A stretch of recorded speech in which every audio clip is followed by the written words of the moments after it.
चलिए, इस बीच एक बड़ी खबर आ रही है 191 सीटों पर ভাতা দিয়ে না আমাদের চাকরি চাই, তাই আমাদের এই ভাজপা সরকার করছে। এই ভাজপা সরকার হওয়ার পরে মহিলারা চাকরি পাবে, বেকার যুবকরা চাকরি পাবে, সরকারি চাকরি করা মানুষরা তারা ডিএ পাবে। নতুন হাত ভেঙে গেছে, দিদি এইভাবে লড়ছে। যেমন এর আগে 21-এ দিদির পা ভেঙে গেছিল, দিদি নাটক করেছিল। এবার আমাদের নাটকটা অরিজিনালি एक्सीडेंट हो गया, আমরা জয় জয় নিয়ে দেখলাম। तो ये तस्वीर देखिए, हाथों में प्लास्टर है लेकिन इसके बावजूद देखिए 293 सीटें तो दोनों ही मतलब रुझान आ गए हैं। 293 सीटों के रुझान आ चुके हैं। बंगाल की सभी 293 सीटों पर आ गए हैं रुझान, लेकिन बीजेपी 191 सीट पर अभी आगे है। टीएमसी 97 सीटों पर। अरे दादा, अगली बार मोदी सरकार, हर हर मोदी, घर घर मोदी, जय श्री राम। देखिए, और ये तस्वीर अहम क्यों है, ये तस्वीर अहम क्यों है, ये मैं दिखाता हूँ। यहाँ से मुश्किल से 100 कदम पर मुख्यमंत्री ममता बनर्जी का आवास था। लगातार वो यहाँ रहती थी और टीएमसी का ये गढ़ रहा है। अभी भी टीएमसी कार्यकर्ताओं का गढ़ माना जाता रहा है। भवानीपुर का ये वो इलाका जहाँ टीएमसी के नारे गूंजा करते थे, टीएमसी के पोस्टर से ये पूरा इलाका पटा पड़ा हुआ है। झंडे टीएमसी के आपको यहाँ पर भी नजर आएंगे। देखिए, हर तरफ जहाँ आप नजर दौड़ाएंगे, किसी भी रैंडम जगह अगर आप देखेंगे वहाँ टीएमसी का झंडा, टीएमसी के समर्थक आपको दिखेंगे। लेकिन पश्चिम बंगाल में यहाँ आपको अब टीएमसी के खिलाफ ये जो आंकड़ा है वो आप देख सकते हैं बीजेपी के साथ किस तरह। जी दादा, दादा थोड़ा जल्दी, हाँ दादा थोड़ा जल्दी। आ रही थोड़ा सा क्यों, थोड़ा हाँ हाँ हाँ। उसका रोष जता करके ये दिखाया है कि हम भी बराबर की हकदार हैं और हमें भी इस देश में उतना ही अधिकार है जितना पुरुषों का है। तो ये बंगाल की महिलाओं ने एकजुट होकर के ये संदेश दिया है कि हम पूरी भारत की महिलाएं मजबूत होनी चाहिए। और मैंने जैसे ही बंगाल, मैं लगभग 1-1.5 महीने से या बंगाल में काम कर रही हूँ, तो बंगाल के अंदर जो खासकर महिलाओं के अंदर जो रोष है और खासकर हिंदू वोटर जो डरा हुआ था, दबा हुआ था, आज तक टीएमसी ने उसको एक ऐसे तरीके से रखा जैसे एक आतंकवादी जैसा व्यवहार उनके साथ किया। तो उन वोटरों ने जवाब दिया है और आज बंगाल के अंदर कमल खिल रहा है। मैं महिलाओं से बात करती थी, वो एक ही बात बोलती थी, अनीता कुंडू दीदी आप थोड़ा सा हम साइलेंट हैं लेकिन हमारा वोट कमल के फूल पे जाएगा। तो मैं चैनल के माध्यम से कहती हूं कि राष्ट्र को आगे बढ़ाने वाली पार्टी बंगाल में बहुत जरूरत थी, क्योंकि आज की हालात को देखते हुए, ग्राउंड को देखते हुए मुझे तो 5 राज्यों में काउंटिंग के बीच बड़ी खबर। रुझानों में 3 राज्यों में बीजेपी की सरकार बनती नजर आ रही है और शाम 6:30 बजे बीजेपी मुख्यालय जाएंगे प्रधानमंत्री और बीजेपी के जश्न में शामिल होंगे प्रधानमंत्री। कार्यकर्ताओं को संबोधित भी करने वाले हैं प्रधानमंत्री।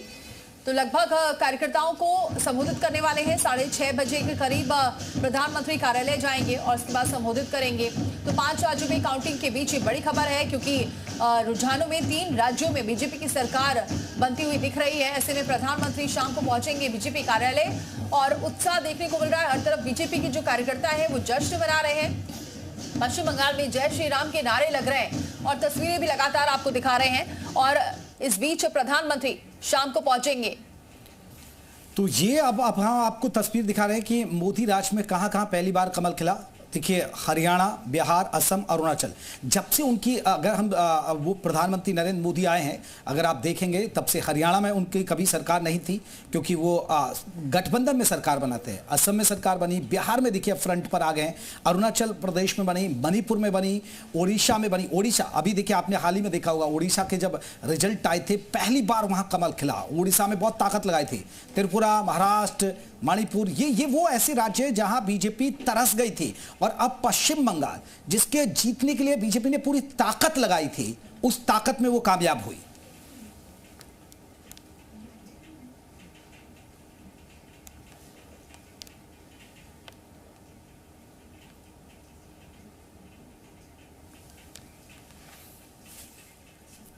चलिए, हरीश द्विवेदी जी हमारे साथ जुड़े हैं, दुबे साहब भी हमारे साथ जुड़े हुए हैं। हरीश द्विवेदी जी, आप भी चुनाव में रहे, वहां चुनाव प्रभारी के तौर पर आपने काम किया, क्या अनुभव रहा और क्या आपको लग रहा था कि यही परिणाम आएंगे बीजेपी के पक्ष में?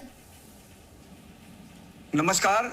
देखिए, असम में भारतीय जनता पार्टी की सरकार ने पिछले 10 वर्षों में मोदी जी के मार्गदर्शन में, माननीय मुख्यमंत्री जी के नेतृत्व में असम के विकास के लिए, असम की शांति के लिए, असम में एक जो बहुत बड़ी समस्या थी बांग्लादेशी घुसपैठ का और उनके द्वारा जिस प्रकार असम के लोगों की जमीनों पर कब्जा किया गया था, वो जिस प्रकार हमारी सरकार ने ऐसे बांग्लादेशी घुसपैठियों से यहाँ के स्थानीय लोगों की जमीनों को खाली कराया, यहाँ के गरीबों के लिए, माताओं बहनों के लिए विभिन्न प्रकार की योजनाएं बना करके उनको लाभ पहुंचाया, तो एक बहुत बड़ा परिवर्तन पिछले 10 वर्षों में असम में हमारी सरकार ने किया है। यहाँ का इंफ्रास्ट्रक्चर, यहाँ का स्वास्थ्य, यहाँ की शिक्षा, यहाँ के नौजवानों के रोजगार के लिए। सबसे बड़ी बात है कि पहले के मुकाबले असम में और ज्यादा सीटें बढ़ी हैं बीजेपी की। हम लोग अकेले पहली बार अकेले हम लोग पूर्ण बहुमत की सरकार बीजेपी बनाएगी, लेकिन एनडीए के साथ हम चुनाव लड़े हैं तो एनडीए के साथ ही हमारी सरकार बनाएंगे। असम की जनता ने हमको भरपूर आशीर्वाद दिया है, प्रचंड बहुमत के साथ हमारी सरकार बन रही है। मैं आपके चैनल के माध्यम से असम की सम्मानित जनता का आभार व्यक्त करता हूं। आदरणीय प्रधानमंत्री जी, आदरणीय राष्ट्रीय अध्यक्ष जी, आदरणीय गृह मंत्री जी, आदरणीय मुख्यमंत्री जी के नेतृत्व में जिस प्रकार यहाँ का चुनाव हुआ है और यहाँ की जनता ने एक बार विश्वास व्यक्त किया है भारतीय जनता पार्टी के ऊपर, इसके लिए यहाँ का जनता का भी अभिनंदन करता हूँ, आभार व्यक्त करता हूँ। हमारी सरकार जिस अपेक्षा के साथ असम की जनता ने पुनः हमको अवसर दिया है, हमारी सरकार उस अपेक्षा पर खरे उतरते हुए यहाँ की समस्याओं के समाधान के लिए, यहाँ के विकास के लिए अनवरत प्रयास करती रहेगी। ठीक है हरीश जी, बने रहेगा, वापस आएंगे। संदीप जी, मेरा सवाल आपसे ये है कि एक तो ये कि पश्चिम बंगाल का खासतौर पर अगर हम देखें तो बीजेपी भी एक खुद से मानकर चल रही थी कि भाई मुकाबला तो कड़ा है, लेकिन इसी वजह से इसको भांपते हुए, सारी स्थितियों को देखते हुए ही पूरे जो नेता थे वो फोकस कर रहे थे, लगातार बैक टू बैक वहां पर दौरे भी कर रहे थे, वहां की स्थितियों को देखा जा रहा था, बूथ मैनेजमेंट मजबूत किया गया और एक जो बीच में लाया गया है महिलाओं का मुद्दा, ये भी काफी अहम रहा। हाँ देखिए, अंडर करंट तो पहले से पता चल गया था कि कुछ ना कुछ वहां परिवर्तन होना, और पहले फेज की वोटिंग के बाद जिस तरीके से वोटिंग टर्नआउट हुआ था दिव्या जी, तो मुझे लगता था कि वो सेकंड फेज के लिए एक तरीके से इबारत लिख चुका था कि कुछ ना कुछ बंगाल में परिवर्तन होना है।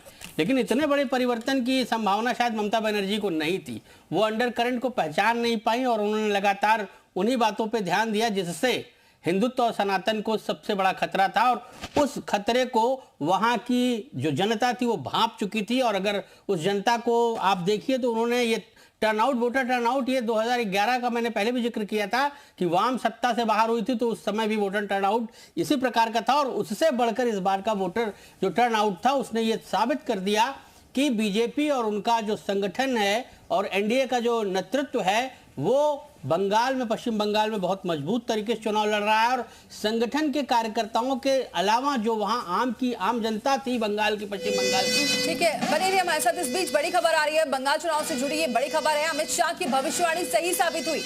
देखिए, अमित शाह की भविष्यवाणी थी वो बिल्कुल सही साबित हुई है। 22 अप्रैल को अमित शाह ने दमदम में कहा था कि 4 मई को सुबह काउंटिंग चालू होगी और 3 बजे बैलेट बॉक्स, 8 बजे बैलेट बॉक्स खुलेगा, 9 बजे पहला राउंड और 10 बजे दूसरा राउंड और 1 बजे दीदी टाटा बाय बाय। और तो 1 बज भी चुका है, 1 बज चुका है और उससे पहले ही लगभग तस्वीरें साफ हो गई है।